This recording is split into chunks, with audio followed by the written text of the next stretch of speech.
Minecraft content has been rampant in recent years, but people still to this day do not know how to edit a good video. They're still doing basic F5 mode, punching the screen, and terrible mic quality. That's why in this video, I'm going to give you the ultimate guide on how to edit professional Minecraft videos that keep your viewers engaged and excited. From how to write a proper script to how to add zooms, transitions, effects, and keyframing. By the end of this video, I can guarantee you'll be able to make top-notch Minecraft videos, pun intended, and skyrocket your views. Now, let's start with the first thing, a script. Even if your video is unscripted, you still need a fast and engaging intro to create a hook. Open a Word document and start writing down what you want to tell to your audience. You want to try and keep things hyper by capitalizing the keywords and emphasizing those words when you record it. Now, once you have the script, the next step is to record yourself saying it. Make sure when you're reciting the words that you're saying them as energetically and charismatically as you possibly can. Now, the way I personally like to edit is to put the voice recording and then put the visuals on top of it. This makes it much easier to do. Something you need to keep in mind here is your goal is not to be a copy and paste of Clown Pierce or another famous YouTuber. You're trying to make your own unique style to give viewers a reason to watch your videos instead of theirs. The next thing we're going to talk about is music. A common mistake that beginners make is making the music way too loud where you can barely hear their voice, or making their voice way too loud where you can barely hear the music. We're going to fix that. Whether you're using CapCut, DaVinci Resolve, or Premiere Pro, you typically want an audio gain +5 on the voice recording and -10 on the music. Whenever music's about to come to the end, don't just abruptly put another clip there. Make sure you add a fade so that way it seamlessly transitions.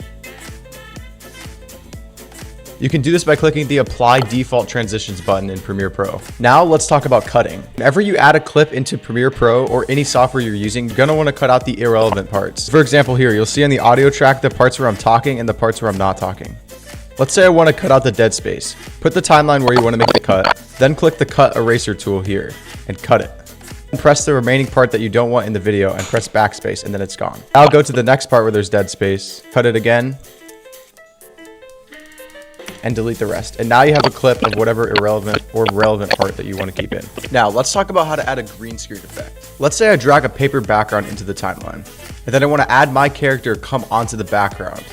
So once I put both my clips, both my character and the background, what I can do is search in the effect Ultra key and apply this to the one with my character. And then come over here to the key color, click the little pen button and click purple. And now the purple is gone. So now what it looks like is my character walking over onto the paper background. Lots of creators nowadays are lost as to where to get good non-copyrighted music, sound effects, professional fonts, and custom animations for their videos. Well, I'm excited to announce to you Green's Editing Training. I'm offering services where you get a one-on-one in-depth voice call with me on how to professionally edit your videos and excel your channel to get more views. Not only will I give you my full asset pack, which comes with hundreds of songs, sound effects, and animations, you also get a step-by-step plan on how to level up your channel's video editing, scripts, titles, and thumbnails to improve your Minecraft channel overall. If you're interested in this or just want to join the community, click the Discord link below and join. Now back to the video. Now moving on to transitions, a segment between two clips. So let's say I drag two clips onto the timeline here. We first have this one, and then this clip here, and we want to add a little transition between them. First thing you want to do is create an adjustment layer. Make sure the width is 1920 or whatever form you're doing. If you're making a short, it'll be a little bit different. 60 FPS, and then you just click OK. You drag this right along to where the edge of the last clip is, and you cut this adjustment layer until it's 8 frames.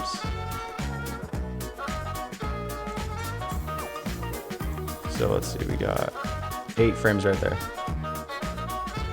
Once you get to 8 frames, you click Alt and then drag it across to duplicate, and then drag another one on top of it. Pressing Alt again. And then you can make this one the full thing. So you should have a 16 frame adjustment layer here and then an 8 and an 8. Now what you do is you apply a transition. So you're better off getting an animation pack. You're better off getting a transition pack. I recommend Finzar's transitions. That's what I use. I recommend using Finzar's transitions for these. That's what I personally use. You just apply the main preset onto these two.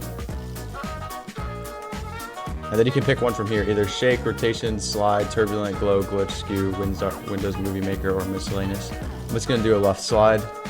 You apply that onto the top one. And now when we watch back on the clip, it has a nice clean slide. So you can do this without Finzar's preset packs, but you'll just have to use the regular presets that are inside of Premiere Pro, which aren't really that good. So I recommend getting this pack if you have a chance to. Now onto keyframing. For keyframing, the first thing you're going to do is import your object. So right here I have the Adobe Premiere Pro logo. Now let's say we want to make an animation where it goes across the screen, comes back to the middle, and then gets bigger. What you can do is click on your thing and drag the keyframe all the way to the left. Then set your Premiere Pro object all the way to the left over here on the screen, and click the clock on position and on scale. Then drag your keyframe a little bit along in the timeline, drag it all the way here, drag it a little bit further on the timeline, drag it back, and then all the way towards the end, you can make it bigger. So now when we play this, it's gonna do that animation as we just coded it.